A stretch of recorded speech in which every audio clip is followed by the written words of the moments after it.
Hi hello മിഷനി here. ഇന്ന് നമ്മൾ നോക്കാൻ പോകുന്ന ടോപ്പിക്ക് നിങ്ങൾക്ക് വേണമെങ്കിൽ ഒരു വ്യക്തിയെ ചിന്തിച്ച് ഈ വീഡിയോ കാണാം. അപ്പോൾ നിങ്ങളെ ചിന്തിക്കുന്ന വ്യക്തിയുടെ കറൻറ്റ് ഫീലിങ്സ് നമ്മൾ എടുക്കുന്ന കാർഡുകളായിട്ട് ചേർന്ന് പോകുന്നുണ്ടോ നോക്കാം. ജനറൽ റീഡിംഗ് ആണ്, ടൈംലെസ് റീഡിംഗ് ആണ്. നിങ്ങൾ എപ്പോഴാണ് കാണുന്നത് ആ സമയത്ത് നിങ്ങളുടെ സാഹചര്യങ്ങളായിട്ട് റെസനേറ്റ് ആകുന്നുണ്ടോ എന്ന് നോക്കാം. ഇതിൽ പറയുന്ന ഒരു കാര്യങ്ങൾ ഫോഴ്സ് ചെയ്ത് റെസനേറ്റ് ചെയ്യേണ്ട ആവശ്യമില്ല. കാരണം നിങ്ങളുടെ ഒരു വ്യക്തമായ എനർജി കാര്യങ്ങൾ അറിയാൻ നിങ്ങളുടെ ഒരു പേഴ്സണൽ റീഡിങ് എടുക്കുക തന്നെ വേണം. ഓക്കെ, അത് നിങ്ങൾക്ക് ആരുടെ വീഡിയോസാണോ റെസനേറ്റ് ആവുന്നത് അവിടെ പോയിട്ടൊരു വീഡിയോസ് എടുക്കുക. അറിയുമ്പോൾ നെഗറ്റീവും പോസിറ്റീവും അറിയാൻ വേണ്ടി ശ്രമിക്കുക. എന്നിട്ടൊരു ഗൈഡൻസ് എടുത്ത് മുന്നോട്ട് പോവുക എന്നാണ് പറയുന്നത്. അല്ലാതെ നമ്മൾ അവിടെ ചുറ്റി തിരിഞ്ഞിട്ട് ഒരു കാര്യമില്ല. പിന്നെ നമ്മുടെ ജനറലാണ് എന്ന് പറഞ്ഞു. പിന്നെ നമ്മൾ പേഴ്സണൽ റീഡിങ് ചെയ്യുന്നുണ്ട്. നമ്മൾ നെഗറ്റീവും പോസിറ്റീവും പറയും. സന്തോഷിപ്പിക്കലല്ല ഉദ്ദേശം. താല്പര്യമുള്ളവർ മാത്രം എന്താ പറയുക വീഡിയോ ഇതിന് വേണ്ടിയിട്ട് വരിക. താല്പര്യമുള്ളവർ മാത്രം വീഡിയോ കണ്ടാൽ മതി. അല്ലെങ്കിൽ നിങ്ങൾക്ക് താല്പര്യമില്ലെങ്കിൽ സ്കിപ്പ് ചെയ്യുക. കാരണം സമയം വിലപ്പെട്ടതാണ്, അത് കളയാതിരിക്കുക. നമ്മളപ്പോൾ ഒരു 10 കാർഡുകൾ ഷഫിൾ ചെയ്തിട്ടുണ്ട്. അപ്പോൾ നിങ്ങൾക്കൊരു വ്യക്തിയെ ചിന്തിച്ച് വേണമെങ്കിൽ കാണാം. വീഡിയോ കാണുന്നുണ്ടെങ്കിൽ പൂർണ്ണമായിട്ട് കാണാൻ വേണ്ടി ശ്രമിക്കുക. പിന്നെ ഇതേപോലെ നമുക്ക് പലതരത്തിലുള്ള ബ്രേസ്ലെറ്റുകൾ, ടെമ്പിൾ സ്റ്റോൺസ് എല്ലാം അവൈലബിൾ ആണ്. വിശ്വാസമുള്ളവർ ഇത് ഉപയോഗിച്ചിട്ടാണ് കാര്യമുള്ളൂ. അത് പണം ആകർഷിക്കാൻ വേണ്ടിയിട്ട്, പ്രണയം ആകർഷിക്കാൻ വേണ്ടിയിട്ട്, കോൺഫിഡൻസിന് വേണ്ടിയിട്ട്, വണ്ണം കുറയ്ക്കാൻ, വണ്ണം കൂട്ടാൻ, PCOD പ്രോബ്ലം, അങ്ങനെ ബ്ലാക്ക് മാജിക് പ്രൊട്ടക്ഷന് വേണ്ടിയിട്ട്, അങ്ങനെ പലതരം ആവശ്യങ്ങൾക്കായിട്ടുള്ള ബ്രേസ്ലെറ്റുകളും ടെമ്പിൾ സ്റ്റോണുകളും നമുക്ക് അവൈലബിൾ ആണ്. താല്പര്യമുള്ളവർ താഴെ കാണുന്ന നമ്പറിൽ കോൺടാക്ട് ചെയ്യുക. അപ്പോൾ നമുക്ക് നേരെ എടുത്ത കാർഡിലോട്ട് പോവാം. സ്ട്രെങ്ത് കാർഡ് വന്നിട്ടുണ്ട്, 4 ഓഫ് കപ്പ് വന്നിട്ടുണ്ട്, അതുപോലെ തന്നെ ഡോട്ടർ ഓഫ് കപ്സ് വന്നിട്ടുണ്ട്,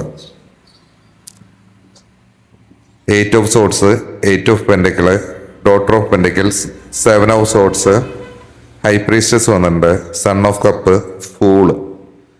ഇവിടെയുള്ളൊരു പ്രത്യേകത എന്താണെന്ന് വെച്ച് കഴിഞ്ഞാൽ കുറേ നാളുകൾ കൂടിയിട്ടാണ് ഒറ്റൊരു കാർഡ് പോലും റിവേഴ്സ് വന്നിട്ടില്ല. നോർമലി റിവേഴ്സ് കാർഡുകൾ വരുമ്പോൾ അത് വെല്ലുവിളികളെയാണ് സൂചിപ്പിക്കുന്നത്. എന്ന് വെച്ച് ഈ റീഡിങ്ങിൽ വെല്ലുവിളികൾ ഇല്ല എന്നല്ല പറയുന്നത്. അപ്പോൾ ഒരു സിംഹത്തിൻ്റെ ചിത്രം, അതേപോലെ തന്നെ ചന്ദ്രനും കപ്പുകളും, ഒരു ഹംസം, ശലഭത്തിൻ്റെ കൂടും വാളുകളും കാണിക്കുന്നുണ്ട്, ചിലന്തി വല, നാണയങ്ങൾ.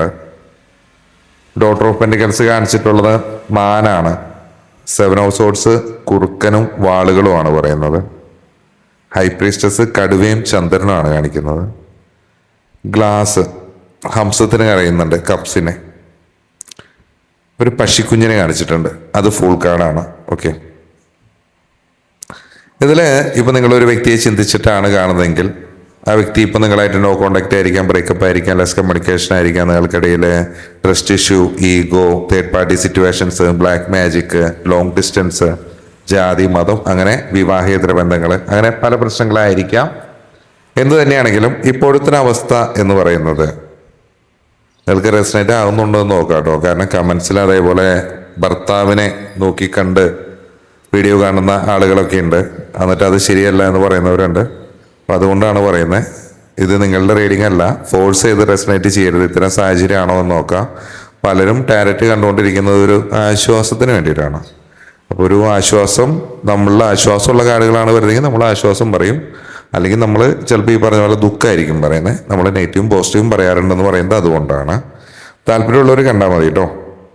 ചിലവരിത് കേൾക്കുമ്പോൾ വല്ലാതെ ഇതാവും. ഇത് പോസിറ്റീവാണ് എന്നാലും.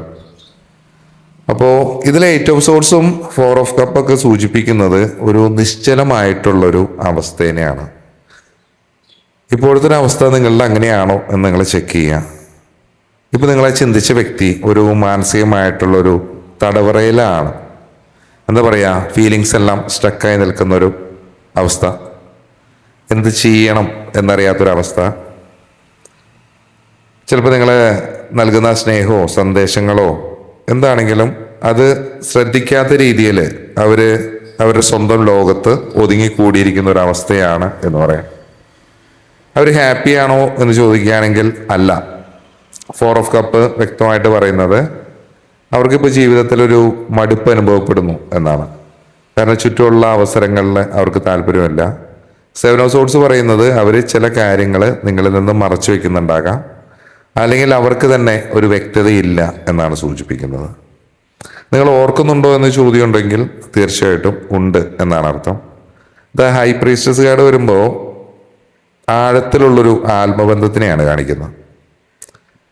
നിങ്ങൾ തമ്മിൽ വാക്കുകൾ കൊണ്ട് പറയാൻ പറ്റാത്ത ഒരു കണക്ഷൻ ഇപ്പോഴും ഉണ്ട്. പക്ഷേ അവരോ നിങ്ങളോ അത് പുറത്ത് കാണിക്കാതെ ഉള്ളിൽ ഒതുക്കുകയാണ് എന്ന് പറയാം. തിരിച്ചു വരുമോ എന്നൊരു ചോദ്യം ഉണ്ടെങ്കിൽ ഫുൾ കാർഡ് വന്നിട്ടുണ്ട്. അത് വലിയൊരു പോസിറ്റീവായിട്ടുള്ള ഒരു സൂചനയാണ്. ഇത് പറയുന്നത് ഇതൊരു പുതിയ തുടക്കത്തിനെയാണ് കാണിക്കുന്നത്. പഴയ പിണക്കങ്ങളൊക്കെ മറന്ന് അവർ വീണ്ടും വരാനുള്ളൊരു സാധ്യതയുണ്ട്. പക്ഷേ ഈ ഡോട്ടർ ഓഫ് പെന്റിക്കിൾ സൂചിപ്പിക്കുന്നത് ഇത് വളരെ സാവധാനം മാത്രമേ സംഭവിക്കൂ എന്നാണ് പറയുന്നത്. ഏകദേശം എത്ര സമയം എടുക്കുമെന്ന് പറയുകയാണെങ്കിൽ എയ്റ്റ് ഓഫ് പെന്റിക്കിളും ഡോട്ടർ ഓഫ് പെന്റിക്കിളും സൂചിപ്പിക്കുന്നത് ഇതൊരു സ്ലോ പ്രോസസ് ആയിരിക്കും. ഓക്കെ, പെട്ടെന്ന് ഒരു മാറ്റം പ്രതീക്ഷിക്കരുത്. അപ്പോൾ ഈ കാർഡിലൊക്കെ നിങ്ങൾ നോക്കുമ്പോൾ 4, 7, 8 അങ്ങനെ നോക്കുമ്പോൾ ഒരു 8 ആഴ്ച തുടങ്ങി ഒരു 4 മാസം വരെ മേ ബി എടുത്തേക്കാം നിങ്ങൾ ആഗ്രഹിക്കുന്ന പോലെ പൂർണ്ണമായിട്ടുള്ള ഒരു ക്ലാരിറ്റിയോട് കൂടി തന്നെ ഈ റിലേഷൻഷിപ്പ് വരാൻ. ഓക്കെ, കാരണം ഈ 8 ഓഫ് സോർട്സിൽ ഒരു ശലഭത്തിന്റെ കൂടാണ് കാണിക്കുന്നത്. വാളുകൾക്കിടയിൽ അത് കുടുങ്ങി കിടക്കുകയാണ്. ഇത് മെയിനായിട്ട് സൂചിപ്പിക്കുന്ന ആ വ്യക്തി ഇപ്പോൾ മാനസികമായിട്ടൊരു തടവറയിലാണ്. അത് പുറത്തു വരണമെന്ന് ആഗ്രഹമുണ്ടെങ്കിലും സാഹചര്യങ്ങൾ അവരെ തടയുന്നു എന്ന് പറയില്ലേ, അത് അവർ തന്നെ ഉണ്ടാക്കി അവരുടെ മാനസികമായിട്ടുള്ള ഒരു തടവറയാകാം. അവരുടെ തന്നെ ഇഷ്യൂസ് കൊണ്ടായിരിക്കാം. 7 ഓഫ് സോർട്സ് പറയുന്നുണ്ട്. കാരണം ഈ ഒരു കാർഡിലെ ഈ ഒരു കുറുക്കൻ ഉറങ്ങിക്കിടക്കുന്നതും അതിന് മുകളിലും ആളുകൾ ഇരിക്കുന്നതായിട്ടാണ് പറയുന്നത്. അങ്ങനെ പറയുമ്പോൾ ചില കാര്യങ്ങൾ ഒളിച്ചു വെക്കുന്നു എന്നാണ്. അത് ചിലപ്പോൾ ഏതെങ്കിലും തരത്തിലുള്ള ചതികളാകാം, അല്ലെങ്കിൽ ചിലപ്പോൾ തുറന്നു പറയാത്ത രഹസ്യങ്ങളാകാം. നമുക്ക് അതിനെ ഡീറ്റെയിൽ ആയിട്ട് നോക്കാം. പിന്നെ ഈ 4 ഓഫ് കപ്പിലും ഈ കപ്പുകൾ താഴെ ഇരിക്കുന്നത് മുകളിൽ ചന്ദ്രൻ നിൽക്കുന്നത് കാണാം. ഇത് പറയുന്നത് തനിക്ക് കിട്ടുന്ന ഒരു അവസരങ്ങളെ അവഗണിക്കുന്ന ഒരവസ്ഥ, അല്ലെങ്കിൽ ജീവിതത്തിലൊരു മടുപ്പ് അനുഭവപ്പെടുന്ന ഒരു അവസ്ഥ കാര്യങ്ങളെയാണ് പറയുന്നത്. ഈ ഒരു വ്യക്തിയുടെ ഇപ്പോഴത്തെ ഒരു മാനസികാവസ്ഥ വളരെയധികം സങ്കീർണമായിരിക്കാം, ഒറ്റപ്പെട്ടതായിരിക്കാം, അവർക്കൊരു സ്വയം തീരുമാനം എടുക്കാൻ പറ്റാതെ നിൽക്കുന്ന ഒരു അവസ്ഥയായിരിക്കാം. പിന്നെ നിശ്ചലാവസ്ഥയാണ് എന്ന് പറഞ്ഞു. കാരണം ഒരു മടുപ്പോ താല്പര്യക്കുറവാണ്. കാരണം അത് അവർ സ്വയം തന്നെ സൃഷ്ടിച്ച ഒരു മാനസികമായിട്ടുള്ള തടവറയാണ്. കാരണം ഇപ്പോഴത്തെ ഒരു സാഹചര്യങ്ങൾ അനുകൂലമല്ല എന്നവർ വിശ്വസിക്കുന്നുണ്ടാകാം. അതുകൊണ്ട് അവർക്ക് ചിലപ്പോൾ ഒന്നും ചെയ്യാൻ പറ്റാത്തൊരു നിസ്സഹായാവസ്ഥയായിരിക്കാം ഇപ്പം നിലവിലുള്ളത്. അവരിപ്പോൾ കൂടുതലും അവരുടെ ജോലിയിലോ അല്ലെങ്കിൽ മറ്റ് തിരക്കുകളിലോ അമിതമായിട്ട് ശ്രദ്ധ കേന്ദ്രീകരിച്ചിട്ട് മനസ്സിനെ മാറ്റാൻ വേണ്ടി ശ്രമിക്കുകയായിരിക്കാം. കാരണം ആ ഉള്ളിലെ ഒരു അശാന്തി മറയ്ക്കാൻ വേണ്ടിയിട്ട് അവർ കഠിനമായിട്ട് പരിശ്രമിക്കുന്നുണ്ടാകാം. പുറമേക്ക് ശാന്തിയായി അല്ലെങ്കിൽ ശാന്തനായി കാണപ്പെടുന്നുണ്ടെങ്കിലും ഉള്ളിൽ സമാധാനമില്ലാത്തൊരവസ്ഥ എന്ന് പറയില്ലേ, എപ്പോഴും നിങ്ങളെ പറ്റിയുള്ള ചിന്തകളായിരിക്കാം. അതിനെ ഓവർകം ചെയ്യാൻ വേണ്ടിയിട്ട് അവർ ട്രൈ ചെയ്യുന്ന ഒരവസ്ഥ എന്ന് പറയില്ലേ, നല്ല ആഴത്തിൽ ഓർക്കുന്നുണ്ട് എന്നാണ് പറയുന്നത്. കാരണം നിങ്ങളുമായിട്ട് ഈ ഒരു വ്യക്തിക്ക് ഒരു സോൾ കണക്ഷൻ ഉണ്ടാകാം. കാരണം നിങ്ങളെക്കുറിച്ചുള്ള ഒരു ഓർമ്മകൾ അവരുടെ ഉപബോധ മനസ്സിൽ ശക്തമായിട്ടുള്ളൊരു സമയമാണ്. അത് അത്തരത്തിൽ തന്നെ നിലനിൽക്കുന്നുണ്ട്. സൺ ഓഫ് കപ്പ് പറയുന്നത് അവർക്ക് നിങ്ങളോട് ഇപ്പോഴും ഒരുപാട് സോഫ്റ്റ് ഇമോഷൻസ് ഉണ്ടെന്നാണ്. ഓക്കെ, പക്ഷെ അത് പ്രകടിപ്പിക്കാൻ വേണ്ടി അവർ മടിക്കുകയാണ്. ഓക്കെ, പിന്നെ നമ്മൾ പറഞ്ഞു തിരിച്ചു വരാനുള്ള സാധ്യത ഉണ്ടെന്ന് പറഞ്ഞു. കാരണം പഴയ കാര്യങ്ങളെല്ലാം അവസാനിപ്പിച്ചിട്ട് 0-ൽ നിന്ന് വീണ്ടും 1-ന്ന് തുടങ്ങാൻ വേണ്ടിയിട്ട് അവർ ആഗ്രഹിക്കുന്നുണ്ടാകാം. ഈ ഡോട്ടർ ഓഫ് കപ്പ് പറയുന്നത് ഒരു സന്തോഷ വാർത്ത അല്ലെങ്കിൽ ഒരു സന്ദേശമോ ഒരു കോളോ അങ്ങനെ എന്തെങ്കിലും കാര്യങ്ങൾ ഉടനെ പ്രതീക്ഷിക്കാം എന്നൊരു സൂചനയുണ്ട്. ഇതിന് ഫ്യൂച്ചർ ഉണ്ട്, പക്ഷെ അത് വളരെ പെട്ടെന്ന് സംഭവിക്കുന്ന ഒന്നല്ല എന്നാണ് പറയുന്നത്. സ്ട്രെങ്ത് കാർഡ് പറയുമ്പോൾ ഈ ബന്ധം നിലനിൽക്കാൻ വലിയ ക്ഷമയും മാനസിക കരുത്തും ആവശ്യമായിട്ടുണ്ട് എന്നാണ് പറയുന്നത്. കാരണം സാവധാനം ഉറപ്പുള്ള സ്ലോ ആണ് ബട്ട് സ്റ്റഡി ആയിട്ടുള്ള ഒരു വളർച്ച ഈ ഒരു ബന്ധത്തിന് ഉണ്ടാകും എന്നാണ് പറയുന്നത്. കാരണം നിങ്ങൾ കാണിക്കുന്ന ഒരു ക്ഷമയ്ക്ക് അതിന്റെ ഫലം ലഭിക്കും എന്നാണ് പറയുന്നത്. ഇതിന്റെ പോസിറ്റീവും നെഗറ്റീവും പറയുമ്പോൾ അവരൊരിക്കലും നിങ്ങളെ മറന്നിട്ടില്ല. ആഴത്തിലുള്ളൊരു ആത്മീയ ബന്ധം ഇപ്പോഴും ഉണ്ട്. പുതിയൊരു തുടക്കത്തിന് സാധ്യതയുണ്ട്. നെഗറ്റീവ് എന്ന് പറഞ്ഞാൽ അവർ ചില കാര്യങ്ങൾ തുറന്നു പറയുന്നുണ്ടാവില്ല. തടസ്സങ്ങൾ നേരിടുന്ന സമയത്ത് അവർ പെട്ടെന്ന് ഉൾവലിയുന്നൊരു മനോഭാവമായിരിക്കാം. മാത്രമല്ല ആശയവിനിമയം കമ്മ്യൂണിക്കേഷനിലുള്ളൊരു കുറവ് അത് വല്ലാത്തൊരു പ്രശ്നമായിട്ട് പറയുന്നുണ്ട്. കാരണം ഇത് സമയമെടുക്കുമെന്ന് ഞാൻ പറഞ്ഞു. അവർക്ക് നിങ്ങളോട് എല്ലാതര വികാരങ്ങളും ഉണ്ട്, പക്ഷേ അവർ ഇപ്പോൾ സ്വന്തം ചിന്തകളിൽ കുടുങ്ങി കിടക്കുന്ന ഒരവസ്ഥയാണ്. അവർ സ്വയം തയ്യാറായിട്ട് വരുമ്പോൾ മാത്രമാണ് ഈ ഒരു ബന്ധം മുന്നോട്ട് പോകൂ എന്നാണ് പറയുന്നത്. ഒരു വൈകാരികമായിട്ടുള്ള ഒരു മരവിപ്പ് എന്ന് പറയില്ലേ, പുറം ലോകമായിട്ട് അധികം ബന്ധപ്പെടാതെ സ്വന്തം ചിന്തകളിലും അതിലും മാത്രം അവർ തളച്ചിട്ട് ഇരിക്കുന്ന ഒരവസ്ഥ. കാരണം ചുറ്റിനും സ്നേഹവും അവസരങ്ങളും എന്ത് വന്നെങ്കിലും അത് കാണാൻ അവർ ആഗ്രഹിക്കുന്നില്ല, അല്ലെങ്കിൽ അതിലോട്ട് അവർ വരുന്നില്ല. ഭയമുണ്ട്, പഴയ മുറിവുകളോ അല്ലെങ്കിൽ വീണ്ടും തെറ്റുകൾ സംഭവിക്കുമോ എന്ന ഭയമോ അവർ പിന്നോട്ട് വലിക്കുന്നു. കാരണം ഇപ്പോൾ ഒരു കംഫർട്ട് സോണിൽ ഒളിച്ചിരിക്കുന്ന ഒരു അവസ്ഥ എന്ന് പറയുന്നത്. കാരണം ഈ ഒരു വ്യക്തി നിങ്ങളെ കാണുന്നത് ചിലപ്പോൾ വളരെ വിശുദ്ധമായിട്ടുള്ള ആഴത്തിലുള്ള ഒരു ബന്ധമായിട്ടായിരിക്കും. സാധാരണ പ്രണയത്തിനേക്കാൾ ഉപരിയായിട്ട് ഒരു സോൾ കണക്ഷൻ ഈ വ്യക്തിക്ക് നിങ്ങളോട് ഉണ്ടാകാം. കാരണം അവര് നിങ്ങൾക്ക് നൽകിയ സ്നേഹം അല്ലെങ്കിൽ നിങ്ങൾ അവർക്ക് കൊടുത്ത സ്നേഹം, അതിനെ നിങ്ങൾ പരസ്പരം വിലമതിക്കുന്നുണ്ട്. പക്ഷെ അവർ ഈ ഒരു കാര്യങ്ങൾ, കുറെ കാര്യങ്ങൾ നിങ്ങൾ ഓപ്പണായിട്ടുള്ള കമ്മ്യൂണിക്കേഷൻ വരാനുണ്ടാകാം. അവർക്ക് നിങ്ങൾ കുറച്ച് ഒരുപാട് സ്വപ്നങ്ങൾ ഉണ്ടാകാം. പക്ഷെ അതെല്ലാം അത് അവരുടെ ഉള്ളിൽ മാത്രമാണ്. നിങ്ങൾക്ക് അത്തരം കാര്യങ്ങളിൽ അവർ ചിന്തിക്കുന്ന പോലെ ഒരു പക്ഷെ നിങ്ങൾ പെരുമാറുന്നുണ്ടാവില്ല. ഓക്കെ, ചില ബന്ധങ്ങളിൽ എന്താ പറയുക, ഈ കാർഡ് ഭയങ്കര പ്രധാനമാണ്, 7 ഓഫ് സോർട്സ് എന്ന് പറയുന്നത്. കാരണം അവർക്ക് ചില കാര്യങ്ങൾ തുറന്നു പറയാനുള്ള ഒരു മടിയാണ്. അല്ലെങ്കിൽ ഒരു പക്ഷേ അവർ ചെയ്ത ചില കാര്യങ്ങളിൽ അവർക്കൊരു കുറ്റബോധം ഉണ്ടാകാം, അല്ലെങ്കിൽ നിങ്ങൾ എങ്ങനെ ഫേസ് ചെയ്യണമെന്ന കാര്യത്തിൽ ഒരു ഭയം ഉണ്ടാകാം, അല്ലെങ്കിൽ പിന്നെ വീണ്ടും ഈ ഒരു ബന്ധം തുടങ്ങുമ്പോൾ വീണ്ടും ഇതിങ്ങനെ ഇത്തരത്തിൽ തന്നെ ആകോ എന്നൊരു ചിന്ത. കാരണം ഈ ഒരു വ്യക്തി ഇപ്പൊ നിങ്ങളാണെങ്കിലും അവരാണെങ്കിലും നിങ്ങൾ വിചാരിച്ചു വെച്ചൊരു വ്യക്തി ഉണ്ടാകാം. ആ ഒരു വ്യക്തിയിലേക്ക് ഈ വ്യക്തിയെ നിങ്ങൾ ചേർക്കാൻ ശ്രമിക്കുമ്പോഴായിരിക്കും ഈ പ്രശ്നങ്ങൾ ഉണ്ടാവുന്നത്. നമ്മളൊരു ആഗ്രഹം കണ്ടിട്ടുണ്ട്, ആ ഒരു ആഗ്രഹത്തിലേക്ക് നമ്മളിലേക്ക് വരുന്ന വ്യക്തി ഇങ്ങനെ ആയിരിക്കണം അങ്ങനെ ആയിരിക്കണം എന്ന് നമ്മൾ ശാഠ്യം പിടിക്കുന്നതായിരിക്കാം കുഴപ്പം. ഇതുപോലെ തന്നെ ഓപ്പോസിറ്റുള്ള വ്യക്തികൾക്കും ഉണ്ടാവാം. അപ്പൊ ഇത് രണ്ടും വരുമ്പോൾ രണ്ടുപേരെ ചിന്താഗതികളും ഇതെല്ലാം വിഭിന്നമാണ് എന്ന് പറയുന്നില്ലേ. അപ്പൊ രണ്ടും ഒക്കുന്നില്ല. പക്ഷേ നിങ്ങൾക്കിടയിൽ വേറെ പ്രശ്നങ്ങളൊന്നുമില്ല എന്നൊരവസ്ഥയായിരിക്കാം കൂടുതലും. ഇതിൽ തിരിച്ചുവരവ് കാര്യങ്ങൾ പറയുന്നത് ഫൂൾ കാർഡ്, അത് ഭയങ്കര ഇമ്പോർട്ടൻ്റ് ആണ്. ചിലപ്പോൾ ഈ ഒരു സമയത്ത് അവര് സ്വയം സംരക്ഷിക്കാൻ വേണ്ടിയിട്ട് മനഃപൂർവ്വം അകലം പാലിക്കുന്നതായിരിക്കാം. ഫൂൾ ഓഫ് കാർഡ് പറയുന്നത് അപ്രതീക്ഷിതമായിട്ടുള്ള ഒരു മാറ്റമാണ്. അവര് ഒരു ദിവസം പെട്ടെന്ന് എല്ലാം മറന്ന് പുതിയൊരു വ്യക്തിയായിട്ട് നിങ്ങളുടെ അടുത്തേക്ക് വരാനുള്ള ഒരു സാധ്യതയുണ്ട്. കാരണം ഒരു സാഹസികതയാണ് പറയുന്നത്, ഒരു അഡ്വഞ്ചറിന് തയ്യാറെടുക്കുന്ന ഒരവസ്ഥ. കാരണം ഇത് കാണിക്കുന്നത് അവർ വരുന്നത് വളരെയധികം പക്വതയോടും പ്രായോഗികമായിട്ടുള്ള ചിന്തകളോടും കൂടിയായിരിക്കും. വെറുതെ വാഗ്ദാനങ്ങൾ നൽകാനല്ല, മറിച്ച് ഈ ഒരു ബന്ധം എങ്ങനെ ഉറപ്പുള്ളതാക്കാം എന്നൊരു ചിന്തയോടെ അവർ വരും എന്നാണ് കാർഡുകൾ തരുന്നവരത്. സ്നേഹത്തിൽ നമ്മൾ ഈ പറയുമ്പോൾ ഇപ്പോഴും ഉണ്ട്, പക്ഷെ അത് മറഞ്ഞിരിക്കുകയാണ്. ആശയവിനിമയം വളരെ കുറവാണ്, പക്ഷെ നിശബ്ദത പാലിക്കാൻ ഇഷ്ടപ്പെടുന്ന ഒരവസ്ഥ. വിശ്വസ്തത, ചില കാര്യങ്ങൾ അവർ മറച്ചു പിടിക്കുന്നുണ്ട് എന്നാണ് പറയുന്നത്. ഫ്യൂച്ചർ നോക്കുമ്പോൾ പുതിയൊരു തുടക്കം ഉറപ്പാണ് എന്ന് പറയുന്നുണ്ട്. സ്ട്രെങ്ത് കാർഡ് അത് പറയുന്നത് നിങ്ങൾ ക്ഷമയോടെ കാത്തിരിക്കണം എന്നാണ്. കാരണം അവരെ നിർബന്ധിക്കുന്നത് ഗുണത്തിനേക്കാളേറെ ദോഷം ചെയ്യുള്ളൂ. കാരണം അവർക്ക് സ്വന്തമായി ചിന്തിക്കാനുള്ള ഒരു സമയം നൽകുക. ഈ ഒരു മാറ്റങ്ങൾ സംഭവിക്കാൻ മേ ബി നിങ്ങളൊരു ബ്രേക്കപ്പ് കാര്യങ്ങളൊക്കെ ആണെങ്കിൽ ആ സമയം തുടങ്ങി ഒരു 8 ആഴ്ചകൾ വരെ നിർണായകമാണ് എന്നാണ് പറയുന്നത്. കാരണം ഈ ഒരു സമയത്തിനുള്ള എന്തെങ്കിലും തരത്തിലുള്ള തിരിച്ചറിവുകൾ ഈ ഒരു ബന്ധത്തിലുണ്ടാകാം, നിങ്ങൾക്കുണ്ടാകാം, അല്ലെങ്കിൽ അവർക്കുണ്ടാകാം. ഓക്കെ, ഇനി ഇതിലൊരു മറച്ചു വെക്കുന്നത് എന്താണെന്ന് ചോദിച്ചാൽ ചിലപ്പോൾ എന്താ പറയാ, ഹൈ പ്രീസ്റ്റസ് വെച്ച് നമ്മൾ നോക്കുമ്പോൾ അപകർഷതാബോധമായിരിക്കാം, അല്ലെങ്കിൽ കുറ്റബോധം എന്ന് പറയുന്നത്. കഴിഞ്ഞ കാലത്ത് അവർ എടുത്ത ചില തെറ്റായ തീരുമാനങ്ങളോ അല്ലെങ്കിൽ അവർ നിങ്ങളോട് പറഞ്ഞ ചില നുണകളോ പാസ്റ്റ് ട്രോമാസ് കാര്യങ്ങൾ ഇപ്പോഴും അവരെ വേട്ടയാടുന്നുണ്ടാകാം. ആ ഒരു ഇഷ്യൂ റിലേഷൻഷിപ്പിൽ വീണ്ടും നിൽക്കുന്നുണ്ടാകാം. അല്ലെങ്കിൽ പിന്നെയും അവർ പറയാൻ മടിക്കുന്ന മറ്റെന്തെങ്കിലും കാര്യങ്ങളുണ്ടാകാം. അത് തുറന്നു പറഞ്ഞാൽ നിങ്ങൾ അവരെങ്ങനെ കാണും എന്നൊരു ഭയം കാരണം അവരത് ഉള്ളിൽ ഒതുക്കുന്നുണ്ടാകാം. നിങ്ങൾ ഈ വ്യക്തിയായിട്ട് ഒരു ഓപ്പൺ കമ്മ്യൂണിക്കേഷൻ ഇതുവരെ നടന്നിട്ടുണ്ടാവില്ല. അതായിരിക്കും നിങ്ങളുടെ കൂടുതലും ഇഷ്യൂസ്. നിങ്ങളുടെ കാര്യങ്ങൾ വേണ്ടതും നിങ്ങൾ മറിച്ച് എന്ത് കാര്യങ്ങളാണ് നിങ്ങളും പറഞ്ഞിട്ടുണ്ടാവില്ല, അവരും പറഞ്ഞിട്ടുണ്ടാവില്ല. അതാണ് കമ്മ്യൂണിക്കേഷൻ്റെ ഇഷ്യൂ ആയിട്ട് വരുന്നത്.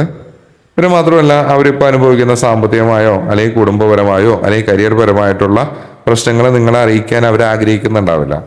നിങ്ങളെ ബുദ്ധിമുട്ടിക്കേണ്ട എന്ന് കരുതിയാകാം, അല്ലെങ്കിൽ അത് കേൾക്കുമ്പോൾ നിങ്ങൾക്ക് വിഷമാവോ എന്ന് വിചാരിച്ചിട്ടാകാം. ഓക്കെ, ഈ കാർഡ് പറയുന്നത് അവർക്ക് നിങ്ങളോട് വലിയ സ്നേഹം ഉണ്ടെങ്കിലും അത് പ്രകടിപ്പിക്കുന്നത് അവരുടെ ബലഹീനതയായിട്ട് അവർ കാണുന്നതെന്നാണ്. അതുകൊണ്ട് ചിലപ്പോൾ അവരെന്താ പറയുക, അതീവ ഗൗരവത്തോടെ അഭിനയിക്കുകയാണ്, അങ്ങനെ അത്തരം ഒരു അവസ്ഥനെ പറയുന്നുണ്ട്. ചിലപ്പോൾ മൂന്നാമതൊരാളുടെ സ്വാധീനം പറയുന്നുണ്ട്. കാരണം ചിലപ്പോൾ അവരുടെ തീരുമാനങ്ങളെ സ്വാധീനിക്കുന്ന ഒരു സുഹൃത്തോ ഒരു ബന്ധുവോ അങ്ങനെ ആരെങ്കിലും ഉണ്ടാകാം. ആ ഒരു വ്യക്തിയുടെ ഇടപെടലുകളെ പറ്റി അവർ നിങ്ങളോടൊന്നും പറയുന്നുണ്ടാവില്ല. ഒരുപക്ഷെ നിങ്ങളത് തിരിച്ചറിഞ്ഞിട്ടുണ്ടാകാം. അത്തരം കാര്യങ്ങളായിരിക്കാം. പിന്നെ നമ്മൾ ഈ പറഞ്ഞ പോലെ തന്നെ ഏകദേശം ഒരു 2 മാസമാണ് നമ്മളെ സമയം. ഒരു വലിയ മാറ്റം ഉണ്ടാകുമെന്ന് തന്നെയാണ് പറയുന്നത്. ഒരു പൂർണ്ണമായിട്ടുള്ളൊരു തിരിച്ചുവരവിനോ അല്ലെങ്കിൽ ഗൗരവപരമായിട്ടുള്ളൊരു സംസാരത്തിനോ സാധ്യതയുണ്ട് എന്നാണ് പറയുന്നത്. ഏപ്രിൽ തുടങ്ങി ഒരു ഓഗസ്റ്റ് വരെയുള്ള ഒരു കാലയളവായിരിക്കാം നിങ്ങളുടെ എപ്പോഴാണോ ബ്രേക്കപ്പ് ടൈം, അല്ലെങ്കിൽ എപ്പോഴാണോ നിങ്ങൾ ഈ ഒരു അവസ്ഥയിലൂടെ കടന്നു പോയത് ഇതീ പറഞ്ഞ കാര്യങ്ങളെ പോലെ. അപ്പോൾ ആ ഒരു സമയം തുടങ്ങി നിങ്ങൾ കാൽക്കുലേറ്റ് ചെയ്യാം. ഓക്കെ. അല്ലാത്തവരാണ് ഇപ്പോൾ നേരെ മറിച്ച് ഇങ്ങനെ പ്രശ്നങ്ങളൊന്നും ഇല്ലാതെ പോകുന്നവരാണെങ്കിൽ വെറുതെ ഇത് ചിന്തിച്ചു കൂട്ടി അട്രാക്ട് ചെയ്ത് ഇങ്ങനെ ഒരു പ്രശ്നം ഉണ്ടാക്കണ്ട എന്നും കൂടി പറയുന്നു. ഇത് സാവധാനത്തിലുള്ള ഒരു പ്രക്രിയയാണ്, സ്ലോ പ്രോസസ്സാണ്. തിരിച്ചു വന്നാലും പെട്ടെന്ന് പഴയതുപോലെ ആകാൻ കുറച്ച് സമയം കൂടി എടുക്കും എന്നാണ് പറയുന്നത്. ക്ഷമയോടുകൂടി കാത്തിരിക്കുക, അവരെ ചേസ് ചെയ്യാതിരിക്കുക, നിർബന്ധിക്കാതിരിക്കുക. അങ്ങനെ ചെയ്യുന്നത് അവരെ വീണ്ടും ആ ഒരു തടവറയിലേക്ക് തന്നെയാണ് എത്തിക്കുന്നത്. അവർക്ക് സ്വന്തമായി ചിന്തിക്കാനുള്ളൊരു ടൈം കൊടുക്കുക എന്നാണ് പറയുന്നത്. നിങ്ങളും റിലേഷൻഷിപ്പിനെ പറ്റി ഡീറ്റെയിൽ ആയിട്ട് തിങ്ക് ചെയ്യുക എന്ന് പറയുന്നുണ്ട്. കാരണം തേർഡ് പാർട്ടി എന്ന് പറയുമ്പോൾ അതൊരു പ്രണയബന്ധോ അതിനേക്കാൾ ഉപരിയായിട്ട് അവരുടെ തീരുമാനങ്ങളെ സ്വാധീനിക്കുന്ന മറ്റൊരു വ്യക്തിയുടെ സാന്നിധ്യം. ചിലപ്പോൾ കുടുംബത്തിലെ ഒരു അംഗമാവാം, നേരത്തെ പറഞ്ഞ പോലെ ഫ്രണ്ട് ആവാം, അല്ലെങ്കിൽ അമ്മയോ സഹോദരിയോ അല്ലെങ്കിൽ വളരെ അടുത്ത സുഹൃത്തോ ആരോ ആകാം. കാരണം ഈ ഒരു വ്യക്തിയുടെ വാക്കോ അല്ലെങ്കിൽ ഉപദേശമോ കാരണം നിങ്ങളുടെ അകലം പാലിക്കുന്നുണ്ടാകാം. ഈ ഒരു വ്യക്തി കാരണമായിരിക്കും ഒരു പക്ഷേ നിങ്ങളുടെ റിലേഷൻഷിപ്പ് ഇത്തരത്തിലാവാനുള്ളൊരു സാധ്യത. കാരണം ഈ ഒരു തേർഡ് പാർട്ടി സ്വാധീനം നിങ്ങളെ വളരെയധികം ഈ ഒരു വ്യക്തിയായിട്ട് തടയുന്നുണ്ടാകാം. പിന്നെ കുറേ കാര്യങ്ങൾ അവർ ബോധപൂർവം മറച്ചു വെക്കുന്നു എന്നാണ്. ഓക്കെ, അത് അവരുടെ ജീവിതത്തിലെ പുതിയ സാഹചര്യങ്ങളാകാം, അല്ലെങ്കിൽ ചിലപ്പോൾ പുതിയൊരു ബന്ധമായിരിക്കാം. പക്ഷെ അതൊരു ഗൗരവപരമായിട്ടുള്ള ഒരു പ്രണയബന്ധമാണ് എന്ന് കാർഡുകൾ ഉറപ്പിച്ച് പറയുന്നില്ല. ഒരു കൺഫ്യൂസ്ഡ് ആയിട്ടുള്ള ഒരു സ്റ്റേറ്റിലായിരിക്കാം ചിലപ്പോൾ ആ ഒരു വ്യക്തി ഉള്ളത്. സ്നേഹം സത്യസന്ധമാണ് എന്ന് തന്നെയാണ് പറയുന്നത്. ഇമോഷൻസിനെ പറയുന്നതാണ് ഈ ഡോട്ടർ ഓഫ് കപ്സും സൺ ഓഫ് കപ്സും ഹൈ പ്രീസ്റ്റസ് എല്ലാം. കാരണം ഇതെല്ലാം ഒരുമിച്ച് ഒരേ റീഡിങ്ങിൽ വരുന്നത് എല്ലാം പോസിറ്റീവാണ് കാർഡ് വന്നതെന്നും പറഞ്ഞു. നിങ്ങൾ തമ്മിലുള്ള വൈകാരികമായിട്ടുള്ളൊരു പൊരുത്തത്തിനെയാണ് കാണിക്കുന്നത്. ഹൈ പ്രീസ്റ്റസ് കാർഡ് വരുന്നത് കേവലം എന്താ പറയുക, ഈ സ്നേഹം എന്ന് പറയുന്നത് കേവലം ശാരീരികമോ താൽക്കാലികമോ അല്ല എന്ന് ഉറപ്പിക്കുന്നുണ്ട്. ഇത് ആത്മാക്കൾ തമ്മിലുള്ളൊരു ബന്ധമാണ്, ഒരു സോൾ കണക്ഷനാണ്. ഓക്കെ, സ്നേഹം സത്യമാണെങ്കിലും പക്ഷെ അത് പ്രകടിപ്പിക്കാനുള്ള ഒരു ധൈര്യമില്ല, അല്ലെങ്കിൽ ഈഗോ, അത്തരം കാര്യങ്ങളായിരിക്കാം. അവർ സ്വന്തം ചിന്തകളിൽ ഒരു കൺഫ്യൂസ്ഡ് ആയിട്ടുള്ള ഒരു സ്റ്റേജിൽ കുരുങ്ങി കിടക്കുന്ന ഒരവസ്ഥ. മറിച്ച് സ്നേഹം നിലനിർത്താനുള്ള ഒരു സാഹചര്യം ആ ഒരു വ്യക്തിക്ക് ഇല്ല എന്ന് കാർഡ് പറയുന്നുണ്ട്. ഓക്കെ, എന്തോ കാര്യങ്ങളോ എന്തോ വ്യക്തികളോ ചിലപ്പോൾ സാഹചര്യങ്ങളോ അവരെ പിന്നോട്ട് വലിക്കുന്നു, അല്ലെങ്കിൽ നിങ്ങൾക്കിടയിലുള്ള പാസ്റ്റ് ട്രോമാസ് എന്തോ നിങ്ങളെ നേരിടാൻ ഒരു തരം പേടിയോ കുറ്റബോധമോ ഈ ഒരു സമയം ആ വ്യക്തിയിലേക്ക് ഉണ്ടാകാം. അവർ സ്വയം ഈ തടസ്സങ്ങളിൽ നിന്ന് പുറത്തോട്ട് വരണമെങ്കിൽ എന്താണെങ്കിലും അല്പസമയം കൂടി നൽകേണ്ടി വരുമെന്നാണ് പറയുന്നത്. പുതിയൊരു തുടക്കത്തിനുള്ളൊരു സാധ്യത പറയുന്നുണ്ട്. ഇതിൽ പരിഹാരങ്ങൾ കാര്യങ്ങളെന്ന് പറയുമ്പോൾ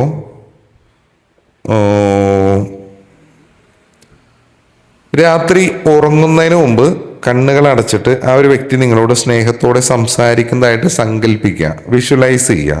നെഗറ്റീവ് ചിന്തകളൊക്കെ ഒഴിവാക്കിയിട്ട് ഞങ്ങൾക്കിടയിലുള്ള എല്ലാ തടസ്സങ്ങളും നീങ്ങിക്കഴിഞ്ഞു എന്ന് മനസ്സിൽ നിങ്ങൾ ഉറപ്പിക്കുക. ഓക്കെ, ഇത് നിങ്ങളുടെ മനസ്സിനെ ശാന്തമാക്കാനും ആ വ്യക്തിയായിട്ടുള്ള ഒരു ഊർജ്ജബന്ധം ശരിയാക്കാനും സഹായിക്കും എന്നാണ് പറയുന്നത്. പിന്നെ ഇതേപോലെ തന്നെ കാർഡുകൾ പ്രകാരം ഇപ്പം അവർ വിളിക്കാനോ മെസ്സേജ് അയക്കാനോ നിർബന്ധിക്കാതിരിക്കുക. നിങ്ങൾ എത്രത്തോളം ശാന്തമായിരിക്കുന്നോ അത്രത്തോളം വേഗത്തിൽ അവർ നിങ്ങളിലേക്ക് ആകർഷിക്കപ്പെടും എന്നാണ് പറയുന്നത്. ഓക്കെ, തടസ്സങ്ങൾ കാര്യങ്ങൾ മാറാൻ വേണ്ടിയിട്ട് നമ്മൾ പറഞ്ഞിട്ടുണ്ട്. ഉപ്പുവെള്ളം ഉപയോഗിച്ചുള്ള കുളി, ആഴ്ചയിൽ ഒരിക്കലും അല്പം കല്ലുപ്പ് ചേർത്ത വെള്ളത്തിൽ കുളിക്കുന്നത് നിങ്ങളുടെ ചുറ്റുമുള്ള നെഗറ്റീവ് ഊർജ്ജം മാറ്റാൻ സഹായിക്കും. നിങ്ങളുടെ ഒരു മാനസികമായിട്ടുള്ള സമ്മർദ്ദത്തിനെ കുറയ്ക്കും. പിന്നെ വൈകുന്നേരങ്ങളിൽ വീടിൻ്റെ വടക്ക് കിഴക്ക് ഭാഗത്ത് ഒരു നെയ്വിളക്ക് തെളിയിക്കുന്നത് പോസിറ്റീവായിട്ടുള്ളൊരു എനർജി നൽകും എന്ന് പറയുന്നുണ്ട്.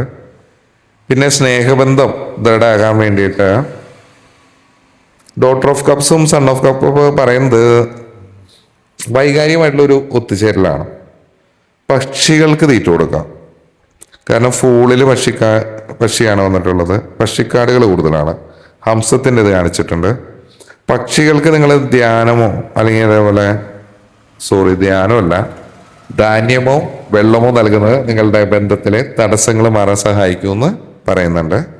പിങ്ക് നിറം അത് ഉപയോഗിക്കുന്നത് നല്ലതാണ്. നിങ്ങൾക്ക് ചുറ്റും എന്താ പറയുക, കീ ചെയിനാകാം, ടൗലാവാം, വസ്ത്രങ്ങളിൽ പിങ്ക് നിറം ഉൾപ്പെടുത്തുന്നത് എന്താ പറയുക, പ്രണയത്തിൻ്റെയും സമാധാനത്തിൻ്റെയൊക്കെ ഒരു ഊർജം വർദ്ധിപ്പിക്കും എന്ന് പറയുന്നുണ്ട്. മന്ത്രങ്ങൾ കാര്യങ്ങളുണ്ട്. ശിവപാർവതി പ്രാർത്ഥന നല്ലതാണ്. ഒരു ഐക്യം കാര്യങ്ങൾക്ക് വേണ്ടിയിട്ട് ശിവപാർവതിമാരെ പ്രാർത്ഥിക്കുന്നത് ബന്ധങ്ങളിലെ പ്രശ്നങ്ങൾ മാറുത്തമാണെന്ന് പറയുന്നുണ്ട്. പിന്നെ ഓം നമോ ഭഗവതേ വാസുദേവായ, ഈ ഒരു മന്ത്രം മനസ്സിനെ ശാന്തമാക്കാനും തടസ്സങ്ങൾ നീങ്ങാനൊക്കെ സഹായിക്കും എന്ന് പറയുന്നുണ്ട്. ഇതൊക്കെ ചെയ്തു നോക്കുന്നത് നിങ്ങളുടെ ഇഷ്ടമാണ്. ഓക്കെ. പിന്നെ അതുപോലെ തന്നെ 7 of Swords ഉള്ളതുകൊണ്ട് അവർ തിരിച്ചു വരുമ്പോൾ പഴയ കാര്യങ്ങളെ കുറിച്ച് അധികം ചോദ്യം ചെയ്യാതിരിക്കാൻ ശ്രമിക്കുക. കാരണം ഒരു പുതിയൊരു തുടക്കത്തിന് അവസരം നൽകുക എന്താണ് പറയുന്നത്. കാരണം അവർക്ക് നിങ്ങളോട് സംസാരിക്കാൻ ആഗ്രഹിക്കുന്നുണ്ട് എന്നാണ് ഇപ്പോഴും പറയുന്നത്. പിന്നെ അവരൊരു മെസ്സേജോ കോളോ എന്തെങ്കിലും വരുന്നുണ്ടെങ്കിൽ ഒരു പക്ഷേ പാതിരാത്രിയിലായിരിക്കാം, അല്ലെങ്കിൽ നിങ്ങൾ തീരെ പ്രതീക്ഷിക്കാത്തൊരു ദിവസത്തിലായിരിക്കാം. കാരണം ഈ ശലഭക്കൂട് പറയുമ്പോൾ അവരൊരു കുരുക്കിലാണ്. ആ കൂട് പൊട്ടിച്ച് പുറത്തു വരാൻ ശലഭത്തിന് സാധിക്കും. അതുപോലെ തന്നെ അവർ സ്വന്തം പേടികളെ അതിജീവിച്ച് നിങ്ങളിലേക്ക് വരുന്നതാണ് പറയുന്നത്. അതിന് അവർക്ക് കുറച്ച് സെൽഫ് റിയലൈസേഷൻ ആവശ്യമാണ്, സ്വയം ഒരു തിരിച്ചറിവ്. കാരണം അവർ വരുന്നത് വെറുതെ സംസാരിക്കാനായിരിക്കില്ല, മറിച്ച് ഈ ഒരു ബന്ധത്തിനൊരു അടിത്തറ ഉണ്ടാക്കാനായിരിക്കാം. ചിലപ്പോൾ അവർ വരുമ്പോൾ പഴയ ചില കാര്യങ്ങൾ അവർ മറച്ചു പിടിക്കുന്നുണ്ടാകാം, നിങ്ങൾ മറച്ചു പിടിക്കുന്നുണ്ടാകും. ഓപ്പൺ ആയിട്ടുള്ളൊരു കമ്മ്യൂണിക്കേഷനിൽ കൂടെ പുതിയൊരു ഇതിലോട്ട് പോവുക എന്നാണ് പറയുന്നത്. പിന്നെ അതേപോലെ തന്നെ നിങ്ങൾക്കിടയിലുള്ള പ്രശ്നങ്ങൾ പറഞ്ഞു തീർക്കുക എന്നാണ് പറയുന്നത്. വൺസ് അതിനെ പൂർണ്ണമായിട്ടും അവസാനിപ്പിക്കുക, അതിനുശേഷം മാത്രം പുതിയ ബന്ധത്തിലോട്ട് പോകുക, അല്ലെങ്കിൽ വീണ്ടും ഈ പ്രശ്നം വന്നുകൊണ്ടേയിരിക്കും. പിന്നെ ഒരു മൗനമാണ് ഇപ്പോൾ. കാരണം ഈ ഒരു സമയത്ത് കൂടുതൽ നിങ്ങളും നിശബ്ദനായിരിക്കുക. അത്തരത്തിൽ അവരും അങ്ങനെ ഇരിക്കുമ്പോൾ മാത്രമാണ് പരസ്പരം നിങ്ങൾക്ക് ഈ ഒരു ബന്ധത്തിൻ്റെ ആഴവും കാര്യങ്ങൾ അറിയാൻ പറ്റുള്ളൂ. അത്തരം കാര്യങ്ങളെ കൂടുതൽ അയക്കാൻ സാധിക്കുള്ളൂ എന്നും കൂടി പറയുന്നുണ്ട്. അപ്പം ഇത്തരം കാര്യങ്ങളാണ് നമ്മളൊരു 10 കാർഡ് എടുത്തപ്പോൾ മനസ്സിലായത്. പേഴ്സണൽ റീഡിങ്ങിന് താല്പര്യമുള്ളവർ താഴെ കാണുന്ന നമ്പറിൽ, അതേപോലെ തന്നെ ബ്രേസ്ലെറ്റിൻ്റെ ആണെങ്കിലും താഴെ കാണുന്ന നമ്പറിൽ കോൺടാക്ട് ചെയ്യുക. നിങ്ങൾക്ക് റെസനേറ്റ് ആയോ നോക്കാം, ഒന്ന് ഫോഴ്സ് ചെയ്യേണ്ട ആവശ്യമില്ല. ജനറൽ റീഡിംഗ് ആണ്. താല്പര്യമുള്ളവർ മാത്രം റീഡിങ്ങിന് വന്നാൽ മതി കേട്ടോ. വീഡിയോസും കാണുന്നതും സബ്സ്ക്രൈബ് ചെയ്യുന്നതും ബാക്കി കമൻറ്റ് കാര്യങ്ങളൊക്കെ താല്പര്യമുണ്ടെങ്കിൽ മാത്രം, ഒരു നിർബന്ധവും ഇല്ല. ഓക്കെ. അപ്പോൾ നമ്മുടെ അടുത്തൊരു വീഡിയോ ആയിട്ട് വീണ്ടും കാണുന്നവരെ ബൈ ഫ്രം മിഷാനി.